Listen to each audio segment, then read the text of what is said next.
आप सबको आने वाले नए साल की बधाई। भीमा कोरेगांव शौर्य दिवस की भी बधाई। हम बात करेंगे 2025 में बहुजन राजनीति, बहुजन समाज, बहुजन मिशन मूवमेंट और बहुजनों के लिए कैसा रहा। तो अगर राजनीतिक रूप से बात करें तो बिल्कुल बहुत अच्छा नहीं रहा। बहुजन दल लगातार हाशिए पर जा रहे हैं। बहुजन नेताओं की जो ताकत है वो कम हो रही है और अब बहुजन दल जो है वो गठबंधन के सहारे बच गए हैं, पहली बात। लेकिन सबसे बड़ी विडंबना है कि बहुजन दल जो गठबंधन में लड़ रहे हैं वो ज्यादातर एनडीए के साथ हैं। वो सत्ता में है तो हैं, लेकिन बहुजन अधिकारों को नहीं बचा पा रहे हैं। बिहार में एक बहुजन दल जरूर सत्ता में है, नीतीश कुमार मुख्यमंत्री हैं, वहां मांझी जी हैं और चिराग पासवान है। हम लोग की पूरी नजर रहेगी कि क्या बिहार में भी जिस तरह से यूपी में सीटों की चोरी हो रही है, लेखपाल की भर्ती देखा, केंद्र में जिस तरह से नौकरियों की चोरी हो रही है, आईडीबीआई की बैंक की भर्ती हो, यूपीएससी का हो, कॉलेज यूनिवर्सिटी में दाखिला हो, इस पर नेशनल दस्तक की लगातार नजर बनी रहेगी। हम लोग इसलिए पत्रकारिता करते हैं कि संविधान के मूल्यों को स्थापित किया जाए, भारत के हर नागरिक को बराबर का अधिकार मिले और किसी के साथ जाति और धर्म के खिलाफ के हिसाब पर भेदभाव न हो। सोचिए, इस देश के 90% लोगों में से ज्यादातर लोग, लगभग आपको मैं पहले ही बता रहा हूं, 40 करोड़ लोग लाचार बेबस हैं, जो अभी भी मतलब गरीबी से नहीं निकल पाए हैं। 80 करोड़ लोग वो हैं जिनके पास एक छत है, 5 किलो राशन के सहारे जीवन काट रहे हैं। ये सब ज्यादातर दलित, पिछड़े, किसान, आदिवासी, अल्पसंख्यक समुदाय के लोग हैं, बहुजन समाज के लोग हैं। जब तक ये पढ़ाई लिखाई, स्कूल, अस्पताल, दवाई में इनकी भागीदारी नहीं होगी, जब तक इनके पास बेहतर शिक्षा नहीं होगा, जब तक ये स्कूल कॉलेज के हिस्सा नहीं बन पाएंगे, तब तक इनकी जिंदगी नहीं बदलेगी। लेकिन पिछले 10-11 सालों में देखे, ऐसा नहीं कि कांग्रेस के समय कोई बहुत स्वर्ण काल था, लेकिन हाँ, इतनी स्थिति खराब नहीं थी। सरकारी नौकरियां थी, बेईमानियां तब भी थी, लेकिन वैकेंसियां आती थी। रेलवे की वैकेंसी, बैंक की नौकरी, एसएससी की नौकरी, तो ये सारी नौकरियां आती थी, टीचर्स की नौकरी। लेकिन पिछले 10 साल में प्राइवेटाइजेशन तेजी से बढ़ा है और नौकरियां तेजी से खत्म हो रही है। पेपर लीक बड़ा मुद्दा बन गया है। तो एक जो middle class, lower middle class बन रहा था एससी एसटी ओबीसी का, वो बहुत तेजी से खत्म हुआ है। और कहीं ना कहीं बीजेपी के साथ जो गठबंधन में हमारे नेता हैं, उनकी ताकत कम हुई है। एक दौर याद कीजिए, चाहे रामविलास पासवान वो हमेशा सत्ता के साथ रहते थे, कांग्रेस के साथ रहते थे, तब भी वो ताकत दिखाते थे। गोधरा कांड के समय वो बीजेपी के साथ थे, वाजपेयी के साथ, फिर भी उन्होंने इस्तीफा दिया था। अल्पसंख्यक समाज के हितों के लिए वो कांग्रेस के साथ रहे तो भी अपनी ताकत दिखाते थे। वो बीजेपी के साथ रहे तो भी अपनी ताकत दिखाते थे। और जब SC ST एक्ट के खिलाफ सुप्रीम कोर्ट से एक फैसला आया, उसके बाद उसको उन्होंने अपने दम पर फिर से रीस्टोर कराया। तो देश को उम्मीद है कि चिराग पासवान बहुजन हितों के खिलाफ कम से कम नहीं जाएंगे।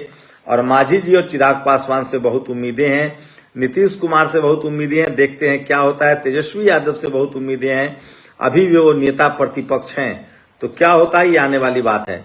रही बात यूपी की, तो यूपी में लोगों को उम्मीद है कि अखिलेश यादव, मायावती जी फिर से साथ आएंगे। लेकिन यूपी में अगर गठबंधन होता है तो सोने पर सुहागा, नहीं भी होता है तो बहुजन समाज एकजुट होता हुआ दिख रहा है। 2024 के लोकसभा चुनाव में जिस तरह से बहुजन समाज ने वोट किया और अखिलेश यादव को 41 सीटें आई गठबंधन को, वो एक बड़ा फैक्टर है। और उसके बाद बीजेपी की नजरों में बहुजन दलों की और कद बढ़ा है। बिहार में कुर्मी, कुशवाहा और पासवान समाज के लोग, मांझी समाज के लोग बीजेपी के साथ थे गठबंधन की वजह से। उसके बाद अति पिछड़ा वोट जो है वो नीतीश कुमार की वजह से गठबंधन के साथ था। तो बिहार में उसके बाद भी तेजस्वी यादव मजबूती से लड़े, चौंकाने वाले परिणाम आए। लेकिन यूपी में पूरा खेल अलग है। यूपी में कुर्मी हो, यादव हो, कुशवाहा हो, सबकी नौकरी चोरी हो रही है। 69,000 शिक्षक भर्ती का मामला सबके सामने है। और वहां बीजेपी के सवर्ण सीएम है, जनरल कैटेगरी के सीएम है, तो उनसे कोई सिंपैथी नहीं है। रही बात निषाद समाज, निषाद पार्टी उनके साथ है, राजभर उनके साथ है, अनुप्रिया पटेल उनके साथ है। लेकिन वो भी लगातार सामाजिक हितों पर बोल तो रहे हैं, लेकिन लगातार वहां जिस तरह से अफसरशाही में जातिवाद है, मनुवाद है, वो कहीं ना कहीं सामने आ रहा है और लगातार नौकरियां चोरी हो रही है। जिस तरह से ओबीसी समाज के वहां प्रदेश अध्यक्ष बनाए गए हैं, लोगों को उम्मीद है कि मुख्यमंत्री ओबीसी का होना चाहिए और ये बीजेपी को करना पड़ेगा। फाइनली अगर बीजेपी को यूपी में सरवाइव करना है तो, नहीं तो संभव नहीं है। राजनीतिक रूप से समाज जरूर सचेत हुआ है, राजनीतिक जागरूकता भी आई है, सामाजिक जागरूकता भी आई है और देखने को भी मिला है। चाहे वो बसंत कनौजिया का मामला, अब कोई रेहुत बेमुला करके नहीं बच सकता है। और इन सब के भी सोशल मीडिया का बड़ा इंपैक्ट हुआ है। बहुजन के पास अपना टीवी अखबार नहीं है, लेकिन सोशल मीडिया ने बहुजन समाज की लड़ाई लड़ने वाले तमाम नेताओं और एक्टिविस्टों को ताकत दी है। चंद्रशेखर आजाद इसी के नतीजा हैं, चाहे वो प्रदीप नरवाल हो, वो भी ये सब आप समझिए, रतन लाल जी हो, लक्ष्मण यादव हो, इन सब लोगों ने सोशल मीडिया का इस्तेमाल किया और आज देश के बड़े चेहरे हैं, ग्लोबल स्तर पर ये पहचाने जाते हैं। चाहे SC ST वेलफेयर के जो KP चौधरी हैं, वो देश भर में पहचाने जा रहे हैं। डॉक्टर उदित राज हैं, तमाम बहुजन समाज के जो एक्टिविस्ट हैं, अनिल जय हिंद हैं, राजेंद्र पाल गौतम ने एक बड़ी पहचान बनाई है। आज दोनों लोग, रतन लाल जी कांग्रेस में हैं, अनिल जय हिंद कांग्रेस में हैं और राजेंद्र पाल गौतम कांग्रेस में है। तो ओवरऑल बहुजन राजनीति तेज हुई है, बहुजन विचारधारा तेज हुई है। बाबा साहब का जो रीच है वो घर घर तक पहुंचा है। और दलित समाज में हो, चाहे पिछड़े समाज में हो, अति पिछड़े समाज में हो, यहाँ तक कि मुस्लिम समाज में भी संविधान और बाबा साहब को लेकर जागरूकता बढ़ी है। किसान समाज में भी बाबा साहब को लेकर जागरूकता बढ़ी है। तो एक सोशल एक्सेप्टेंस जो है वो बहुत तेजी से बढ़ा है। और SC ST OBC किसान अल्पसंख्यक जो है, गति तेज नहीं है, लेकिन इस पर काम करने की जरूरत है। धीरे धीरे वो एक साथ आ रहे हैं। जब तक आप खेत को जोतिएगा नहीं, जब तक आप खेत को सिंचाई नहीं करेंगे, जब तक बहुजन समाज की एकजुटता सोशल, पॉलिटिकल, कल्चरल अधिकार के लिए बात नहीं करेंगे, तब तक सुधार कैसे होगा। तो बहुत तेजी से तमाम बहुजन समाज के जो युवा हैं उनको क्रेडिट देना पड़ेगा, जो लगातार सोशल मीडिया पर अपने खर्चे से लिख रहे हैं, सोशल मीडिया पर पत्रकारिता कर रहे हैं। उन सब की हौसला अफजाई बहुत जरूरी है और ये बहुत जरूरी है कि आप उन्हें अप्रिसिएट कीजिए। तमाम बहुजन प्लेटफॉर्म्स को अप्रिसिएट कीजिए। X पर, सोशल मीडिया पर आपको जुड़ना पड़ेगा, आना पड़ेगा, क्योंकि बहुजन समाज के लिए बड़ा जागरूक है। जब जनता, बहुजन SC ST OBC किसान अल्पसंख्यक एकजुट होंगे, मैं फिर कह रहा हूं, जिस तरह से जातीय हिंसा बढ़ी है, जिस तरह से जातीय हिंसा जो है अब रिपोर्ट होने लगी है, आंकड़े सामने आने लगे हैं, कास्ट एट्रोसिटी के आंकड़े सामने आने लगे हैं। अब देश में कहीं भी कोई पत्ता जो है वो गिरता है तो भी उसकी रिपोर्टिंग होती है। तो मैं फिर कह रहा हूं, मैं बहुत ही आशान्वित हूं और मुझे लगता है कि 2026 में जातिवाद, मनुवाद खत्म होगा, बहुजन समाज के लोग एकजुट होंगे और अपने सामाजिक, राजनीतिक, संवैधानिक अधिकारों के लिए सचेत होंगे। और मैं बार बार कह रहा हूं कि इस देश की बहुसंख्यक आबादी जो है वो देश के प्रति समर्पित है, निष्ठावान है, राष्ट्रवादी हैं। वो जाति, धर्म के नाम पर भेदभाव के खिलाफ लड़ रहे हैं। राष्ट्र उनके लिए प्रथम है और वो चाहते हैं कि इस देश के हर नागरिक को बराबर का अधिकार मिले। पॉलिटिकल लीडरशिप जो है वो अब मुखर होने लगा है, चाहे अखिलेश यादव हो, बहन जी तो आंदोलन से आई ही हैं, लेकिन अखिलेश यादव हो, तेजस्वी यादव हो, हेमंत सोरेन हो, जैसे जैसे बीजेपी सत्ता में आई है, इन लोगों की राजनीतिक, सामाजिक जो धारणाएं थी वो बहुत टूटी है। और उनको लगता है कि आप पिछड़े हो, दलित हो, आदिवासी हो, किसान हो, अल्पसंख्यक हो, आपके साथ ये सब होगा। जब हेमंत सोरेन को जेल भेजा गया तो मीडिया वालों ने कहा कि आदिवासी के पास मर्सिडीज क्यों है।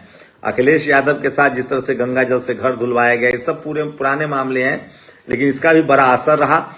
टीवी, अखबार में अभी भी बहुजनों के लिए अभेद किला है।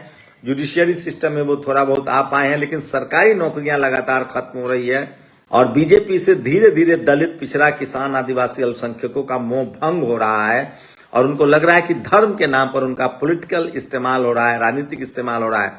तो धीरे धीरे ही सही, मैं फिर कह रहा हूं, बहुजन समाज की लड़ाई तभी आप समझ पाएंगे जब आप पढ़ेंगे, लिखेंगे।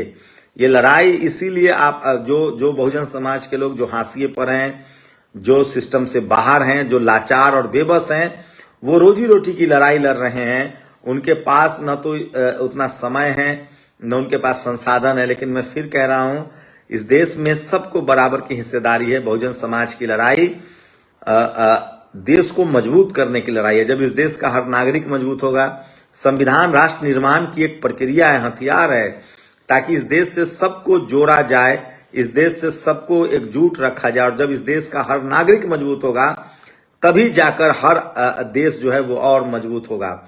तो इस देश में जातिवाद, मनुवाद के खिलाफ लड़ रहा है बहुसंख्यक आबादी, और जो भी लोग लड़ रहे हैं, सोशल मीडिया का बड़ा इस्तेमाल हुआ है और सोशल मीडिया ने जरूर बहुजन समाज को ताकत दी है, एकजुट दिया। मैं फिर कह रहा हूं, जातिवाद, सांप्रदायिकता से दूर रहिए, स्कूल, अस्पताल, पढ़ाई लिखाई, बिजनेस पर ध्यान दीजिए और किसी भी तरह के हिंसा से अपने आप को किनारा कीजिए। संवैधानिक तरीके से हर तरह के हिंसा का जवाब दीजिए, अपनी आवाज उठाइए। शुक्रिया।